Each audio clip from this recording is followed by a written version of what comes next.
புனித மத்தேயு நற்செய்தி 4ஆம் அதிகாரம் 18 தொடக்கம் 22 முடியும் வரை. அக்காலத்தில் இயேசு கலிலேய கடலோரமாய் நடக்கும் போது சகோதரர் இருவரை கண்டார். ஒருவர் பேதுரு எனப்படும் சீமோன், மற்றவர் அவர் சகோதரரான அந்திரேயா.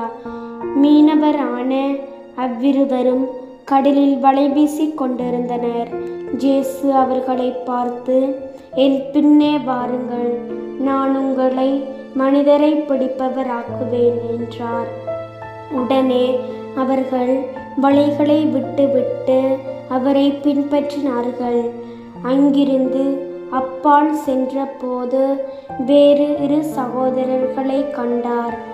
அவர்கள் செபதேயுவின் மகன் யாக்கோபும் அவர் சகோதரரான யோவானும் ஆவர்.